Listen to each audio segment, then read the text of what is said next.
खतौली की बहादुर जनता को मैं सलाम करता हूं। आपने वो करके दिखाया जो बहुत लोगों के नजर में असंभव था। आपने साबित किया कि ये देश आज भी महात्मा गांधी जी का है, बाबा साहेब का है, सरदार पटेल जी को मानने वाले चौधरी चरण सिंह जी को मानने वालों का ही है। आपने ये साबित किया कि रिक्शा चलाने वाले लोग, भैंसा बुग्गी चलाने वाले लोग, ट्रैक्टर, खुरपी, हल और नल चलाने वाले लोगों का यही देश है। ये देश हमारा है। आप इस देश के मालिक हो और जब आप तय कर दोगे तो आपके फैसले के आगे कोई ताकत नहीं बचती। इन्होंने आज के भाईचारा जिंदाबाद कार्यक्रम को लेकर भी इनको कुछ दिक्कत थी। सुनने में तो आया, रोकने की भी कोशिश की। सरकार के ये लोग अभी तक आपको समझ ही नहीं पाए।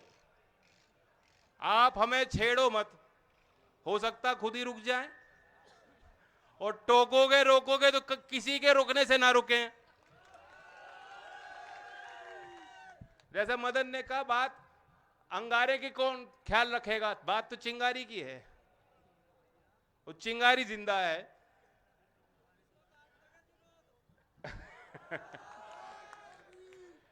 मैं कल रात को दुष्यंत जी की कविता पढ़ रहा था। मुझे लगा हमारे आपके इस अनुभव पे बिल्कुल सटीक बैठती है। सुना दूं?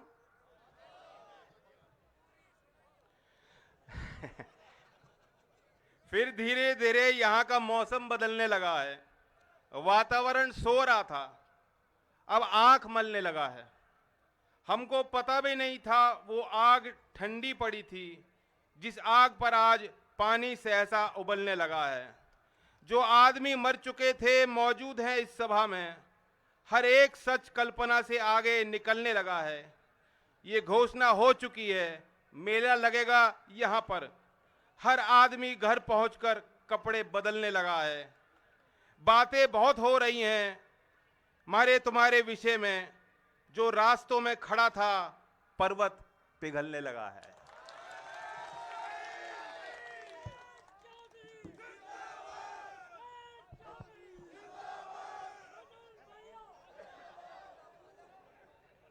ये जीत आपकी है। आपके उस मनोबल को सलाम करता हूं।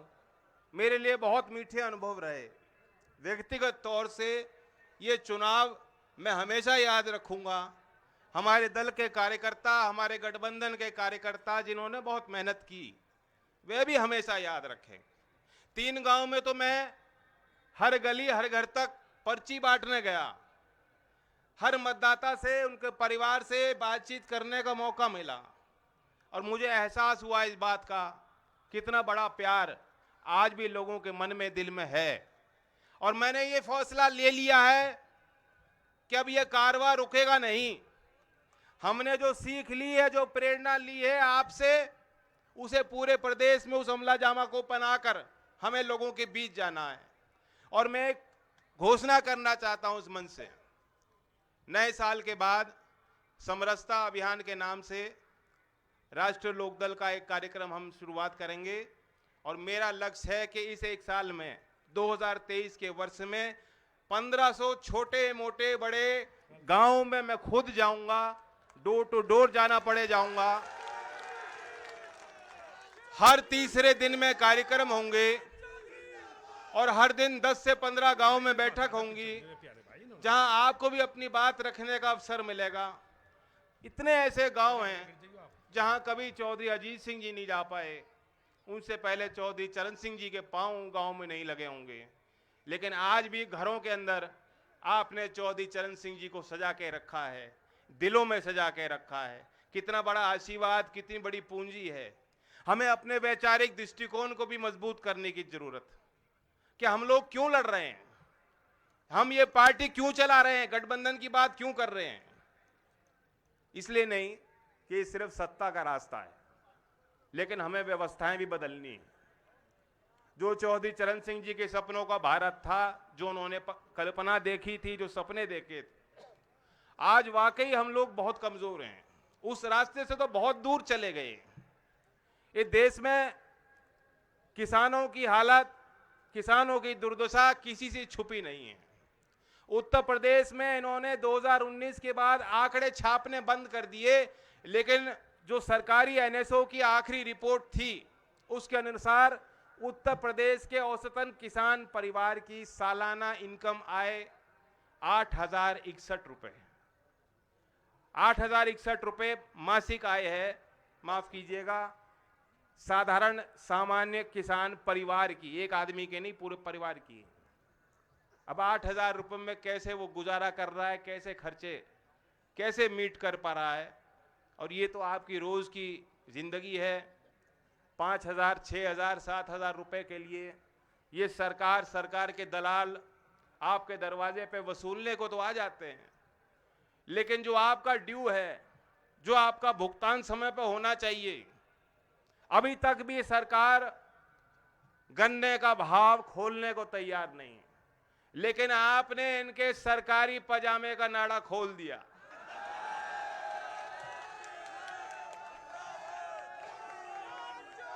अब वो बात अलग है कि बाबा जी तो पजामा पहनते ही नहीं।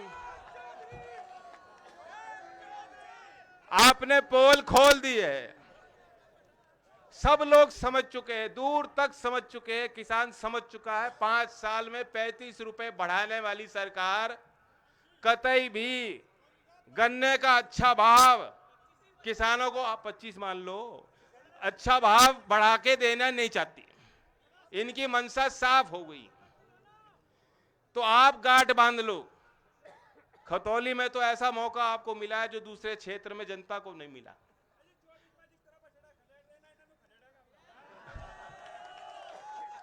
बछड़ों के झुंड हो गए। अब इतना आसान काम नहीं रहा। इनके झुंड यहां भी आए थे, आपने यहां से तो खदेड़ दिए।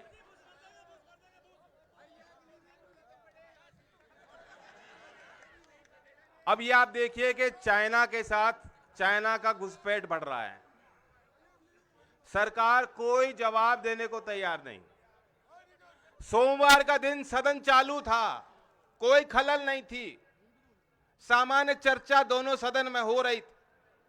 मैं भी राज्यसभा में बैठा था, हम लोगों को जानकारी नहीं थी, लेकिन मीडिया वालों ने जब बताया कि इससे इस तरह से हमले हो रहे हैं, मुकाबला हमारे सैनिक कर रहे हैं, सरकार की जिम्मेदारी बनती थी कि जब सदन का सत्र चालू था तो देश की उस पंचायत में, उस पवित्र जगह पे, उस सदन में उनको जवाब देना चाहिए था। पहले जानकारी सदन को मिलनी चाहिए।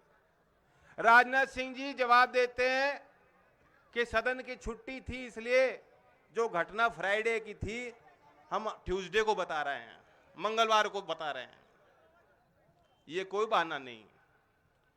हम देश की सुरक्षा के साथ कोई समझौता नहीं कर सकते। हमारे बच्चे वहां तैनात हैं। मैं मांग इस मन से अपनी करता हूं, बार बार हम कह रहे हैं, फिर दोहराता हूं कि अगर हमें अपने देश के दुश्मनों से मुकाबला करना है, जो हमारे पड़ोसी राज्य से रिश्ते अच्छे नहीं हैं आज और बिगड़ेंगे आगे, और तो वो चुनौती है। अगर मुकाबला करना है तो देश के सैनिक को आप ताकत दीजिए।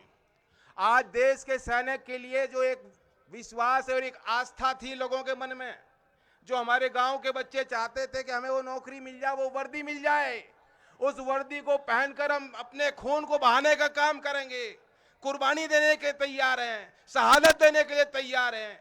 उस भावना को उन्होंने ठेस पहुंचाई है। मैं मांग करता हूं, जो लोग आज ये कहते हैं कि चीन पे सवाल मत पूछो, मैं उनको जवाब देना चाहता हूं कि हम सैनिकों के हितों की बात कर रहे हैं। अग्निवीर योजना को रद्द कर दीजिए। ये योजना हमें पसंद नहीं है। देश के नौजवानों को ये गले से उतर नहीं रही योजना, किसी ने मांगी नहीं, कोई समझ नहीं पा रहा। हम चाहते हैं पक्की स्थायी नौकरी आर्मी में मिले। हम चाहते हैं हर सैनिक को, उसके परिवार को उचित सम्मान मिले, उनको पेंशन मिले। जो सरकार ये कहती है कि सैनिक को पेंशन देने के लिए हमारे पास पैसे नहीं हैं, वो देश के नए पार्लियामेंट पे पैसा क्यों खर्च करती है? 5 साल में 3,500 करोड़ रुपए अपने प्रचार में, एडवर्टीजमेंट में खर्च क्यों करती है? मोदी जी के लिए 2 नए नए हवाई जहाज क्यों खरीदती है? ये मैं सवाल उनसे पूछना चाहता हूं। और एक मशहूर कवि ने कहा था ना कि तू इधर उधर की ना बात कर, मुझे बता ये कारवा क्यों लूटा, मुझे बता ये कारवा क्यों लूटा। मुझे रहजनों से गिला नहीं, तेरी रहबरी से सवाल है। तो मोदी जी अब ये कपड़ों की बात कर रहे हैं कि फलाने अभिनेता ने किस रंग के कपड़े पहने हैं। लानत है, ये दरवाजे पर चटकनी लगा के अकेले जब कमरे में होते हैं कैसी तस्वीर देखते हैं, पता लग गया देश को।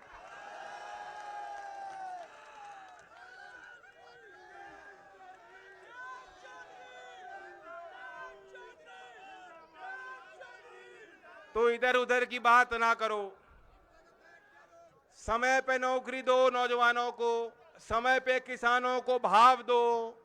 जो हमारे मजदूर भाई मजदूरी मांगते हैं, नरेगा योजना ठप पड़ी है, सरकार उसका बजट में कटौती करती है, उस योजना को बढ़ाया जाए। शहरी क्षेत्र में जो लोग मजदूरी मांगते हैं उनके लिए योजना बनाई जाए।